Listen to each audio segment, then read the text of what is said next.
రాజు, ఈ HMPV virus ఏమిటి ఇలా తగులుకుంది మనకి? కరోనాతో ఊరట చెందామనుకుంటే ఇప్పుడు ఇదొకటి తయారైంది. చెప్పు దీని సంగతి. అది ఏం లేదు, ఇంతసేపు దానిక కేంద్రం నుంచి పెద్ద సార్ ఉన్నాడు కదా, నడ్డా సార్ ఏం చెప్పిండంటే ఇది పాత రోగమే, దీనికి ఏం ప్రజలు భయపడొద్దు, కాకపోతే జాగ్రత్తగా ఉండండి అని చెప్పిండు. ఎందుకంటే చేతులు ఇచ్చుకోవడం, దగ్గర తిరగడం, ఇలాంటివి చేయొద్దని కొన్ని సూచనలు చెప్పిండు. దానికి అనుగుణంగా మనం ఉండాలి.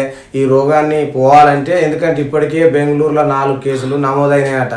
దానికోసమే ఇవన్నీ జాగ్రత్తలు చెప్తాను. అన్ని రాష్ట్రాలకు కూడా ఆరోగ్య శాఖకు ఉన్నారు కదా అధికారులు, పెద్ద సార్లు, వాళ్ళందరికీ జాగ్రత్తలు చెప్పి అన్ని మందులు ఏర్పాట్లు అన్ని చేస్తాలట.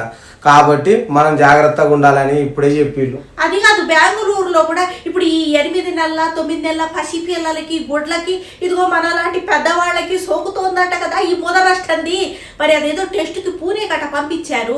ప్రాణహాని గట్రా ఏమన్నా ఉందా ఇప్పటి వరకు అయితే ఎవరు పోలే పైకి. కానీ ఎందుకంటే జనాలకు మాత్రం ఇది అట్లనే ఉంటే, ఇట్లా కరోనా కూడా ఎట్లా ఇబ్బంది పెట్టింది 2 సంవత్సరాలు, అట్లాంటి రోగం లెక్కనే వస్తుందట. అవసరం అయితే మళ్ళీ లాక్డౌన్ లాంటిది వస్తుందట. అందుకే మంచిగుండు జనాలు. అమ్మో వద్దు, నీ మహాలు పడ్డ మళ్ళీ అటు ఇటు తిరిగి మొత్తం అందరూ కలిసి పార్టీలని అవని ఇవని ముదరష్టాలు చేసుకొని, చేతులు వేసుకొని, మూతులు పెట్టుకొని, హగ్గులు చేసుకొని, ఎక్కడ పడితే అక్కడ తినేసి, దానే గిల్దిని వీడే గిల్దిని అట్లా పిచ్చిగా చేసి లాక్డౌన్ లో తెచ్చుకున్నారనుకో, ఈసారి సగం పిచ్చే పట్టింది.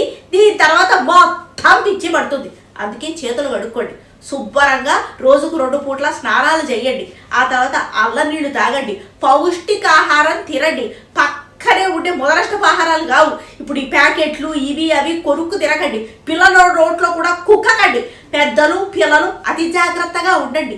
పెళ్లికి వెళ్తూ పిల్లిని చక్కలో పెట్టుకెళ్ళినట్టు ఎక్కడికి వెళ్తున్నా కూడా ఈ పెద్దల్ని పిల్లల్ని తీసుకెళ్ళకండి.